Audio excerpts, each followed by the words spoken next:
सुकरात जी ज़िंदगी समूरी बुराई जहालत मां अचे थी। 2400 साल अॻु यूनान जे शहर एथेंस जे घिटियुनि में चौकनि ते पहिरीं उघाड़ो घुमंदो हो। हुन जो मथो वॾो, नक वेकिरो ऐं बीनो, कद हल्को, जिस्म थुल्हो ऐं गदिलो हो।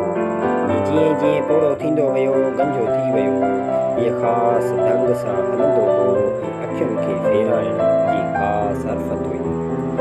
तन ते पुराणा मेरा कपिड़ा पातल हूंदा हुआ ऐं हीअ ज़ाहिरी ॾेख ते घणो ध्यानु न ॾींदो हो।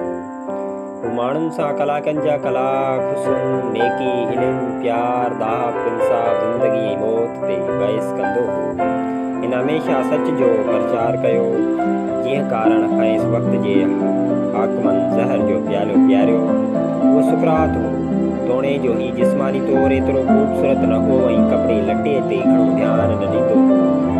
तॾहिं बि उन्हनि समूरियुनि ॻाल्हियुनि जे हूंदे हिन जे अंदर में आंद ऐं शांती हुई। संदसि अखियुनि में अहिड़ी मासूमियत वारी चमक हुई जेका दुनिया जे वधीके माण्हुनि में हूंदी आहे। सच ऐं इख़लाक़ियात जे समूरनि आदर्शनि जी तबाही जे विच में जेका सोफ़िस्तान पारां बर्पा कई वई हुई, एथेंस में सुकरात जी शख़्सियत निर्वार थी, जेको मुझारे मां तरबियत बहाल करण ऐं पंहिंजे दौर जे बिगड़ियल फ़िक्री ज़िंदगी में अक़ली समालियत खे मुतारिफ़ करण लाइ मुक़दर बणियो हो। सुकरात एथेंस जे उन अज़ीम तिमूर ते जो पहिरियों फ़लसफ़ी हो, जिन में अफ़लातून ऐं अरस्तू शामिल हुआ। अहिड़ी तरह सुकरात जो नाम फ़लसफ़े जे तारीख़ में सिज वांगुरु चमकंदड़ नज़र अचे थो। इल्म ऐं ॾाहप जा क़दरदान हिन अज़ीम ॾाहे जो नाम वॾे उत्साह ऐं इज़त विचां वठंदा आहिनि।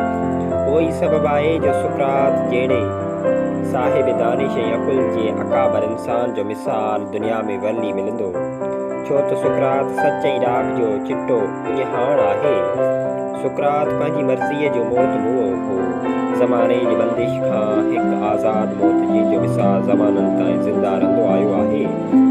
असीं सभिनी जा कर्ज़दार आहियूं। हिन जे बंद खाने जा ॾींहं हिकु गैर मामूली ज़हन खे क़ैद करण जा ॾींहं हुआ। ही बेबाक अनूल उत्साह जो इंसान न इख़लाक़ियात जो ख़ालिक़ हो, जेको चवंदो हो त बेवकूफ़नि खां सिखंदो आहियां। याने संदसि अहम काणियूं हरकतूं ॾिसी खिलण हाब थी वेंदो आहे। मशहूरु फ़लसफ़ी जॉन स्टुअर्ट मिल सुकरात जे फ़िक्री वाखाण हिन लफ़्ज़नि में करे थो त हिकु मुतमइन सुअर थियण खां चङो आहे त गैर मुतमइन इंसान थिजे।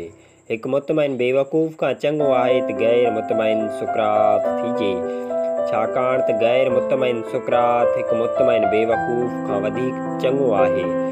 सुकरात अटकल 470 क़ब्ल मसीह धारे एथेंस में ॼाओ। संदसि पीउ पेशे जे लिहाज़ खां मुजस्समे साज़ ऐं मादाई हुई।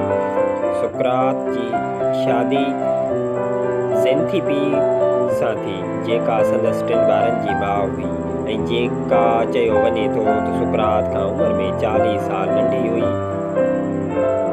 सुकरात जी ज़िंदगी समूरी बुराई जहालत मां अचे थी। 2400 साल अॻु यूनान जे शहर एथेंस जे घिटियुनि में चौकनि ते पहिरीं उघाड़ो घुमंदो हो। हुन जो मथो वॾो, नक वेकिरो ऐं बीनो, कद हल्को, जिस्म थुल्हो ऐं गदिलो हो। जीअं जीअं पोड़ो थींदो वियो, गंजो थी वियो।